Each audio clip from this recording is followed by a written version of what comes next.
When driving a muscle car, you rule the road. The tires carve through the street like a moose in the snow. You get stuck behind grandma doing 30, but you pull around and within 10 seconds you're flying at 100 miles an hour. Hopefully on one of those Texas highways where it's actually legal. Muscle car feels strong and powerful, like the great American bison, and unfortunately just as nimble. And then the sports car pulls up, and it turns out you were on elevated planes this whole time, and now you have to descend the winding road back to civilization. The corner is fast approaching, but as you reach its apex, orbiting around it like a small moon, the sports car nimbly slips to the inside corner and glides away. This kind of chemistry between cars is prevalent in real life. But whether you're driving a car from 1965 or 2017, whether it's a muscle car or a sports car, in Need for Speed Heat, they feel all too similar. While your car accurately conveys the racing discipline you have it set up for, the feedback from the controller doesn't quite match the visuals.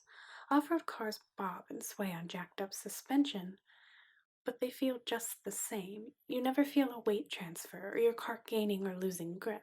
It's just sliding or not. The cars have apparent animated suspension, paired with ineffectual physics.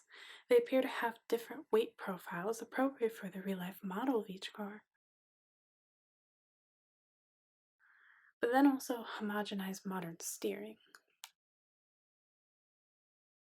So let's talk about the gameplay surrounding cars, car mechanics, dealing with heat levels, and car type diversity. Players can adjust any car's ability to compete in any style of racing. They do so by alternating between a selection of performance parts like rally tires or road tires, and drift suspension or race suspension. In concept, it is a simplified version of setting up and tuning a car for specific race styles. In practice, it is the difference between sliding like you're on bare ice and transforming into a Rolls Royce. Then, depending on whether your car's setup is for tarmac or dirt, on the inverse surface your tires will lack grip and you will move very, very slowly. Even on thinly packed dirt, your road tires will alert the TCS and throttle your throttle, even when the TCS is off. And thus you're encouraged to have distinct setups for distinct racing styles. But no matter what you do, the steering will always be numb. Micro adjustments to the steering are not really an option, which I also believe is what consequently makes the drifting somewhat limp and frustrating to wrangle, since you can't exactly coax the wheels into perpetuating their drift without reaching the point of regaining full traction. To achieve maximum drift, you must have the perfect tune that won't fight you about drifting, which conflicts with the game's other mechanics and make it a very straightforward and simplified racer. I wrestled with old Forza habits for a majority of the game, dabbing the brake to dive into the apex before throttling through the corner exit. Need for Speed Heat does not really facilitate this style of racing. The cars have very loose turning radiuses, and in order to turn tight enough to race without drifting, you often have to drop to egregiously low gears that inhibit your ability to be competitive against those who do drift, even when using multi-tank nitrous. So I found racing strategies to be a bit straightforward. You can't choose between handling and power. The game is full speed ahead, and maybe I was a little ignorant in thinking there'd be more handling, as the game is titled Need for Speed. In other words, all throttle, all the time. As such, the game is skewed toward high-performance vehicles, with performance largely referring to their power performance, because they don't really have any visible or meaningful statistics for handling.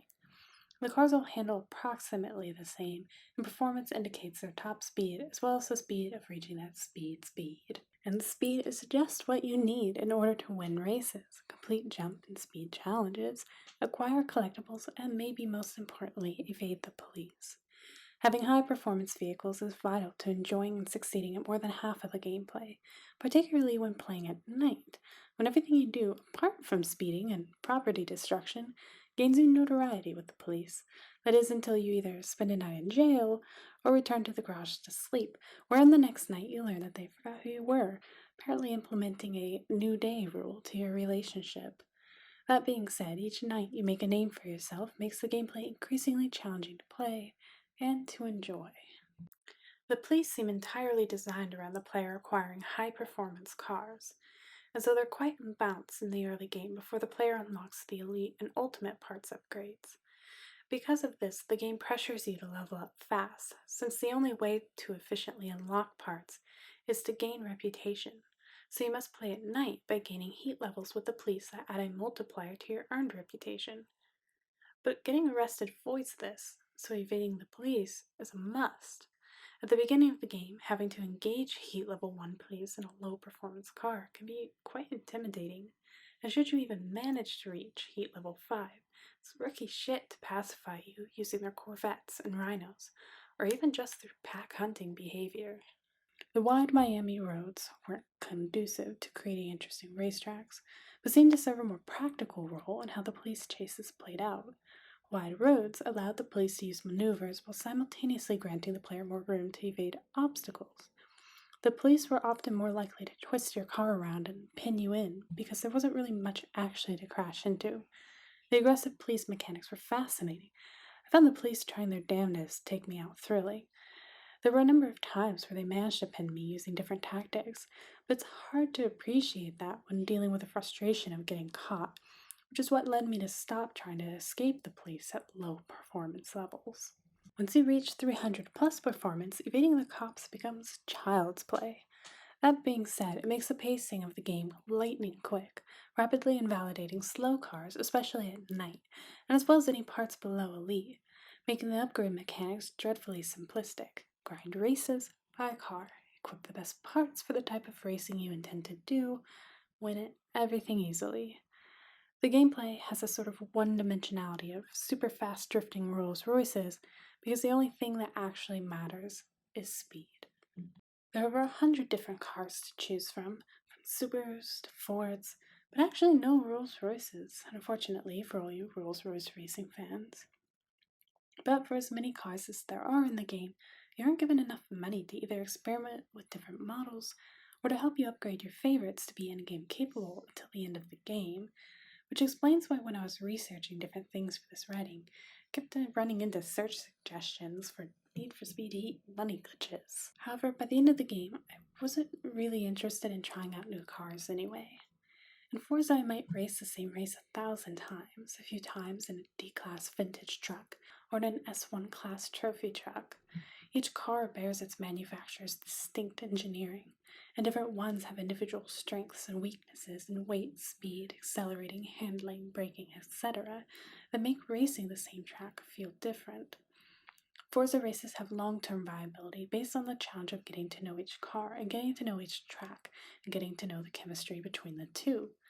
When each car feels like the last car, then it's basically left entirely to the tracks to make up the difference in gameplay. In all of its different game modes, driving stories about rally, drifting, and racing, as well as the campaign itself, the game never pushes you to try new cars. Perhaps to some extent I understand this, because the cars clearly lacked any defined individuality. A Porsche doesn't really feel distinctly different from a Nissan, especially once they're both upgraded. A 100 level performance car isn't dramatically different from a 400 level performance car, apart from speed and tuning setup. There wasn't much incentive or reason to branch out because the cars feel too similar.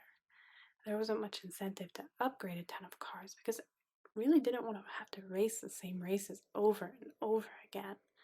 Instead, I wish the driving stories were used as vessels to convey meaningful and practical ways to utilize the performance graph through driving different cars tuned in those ways.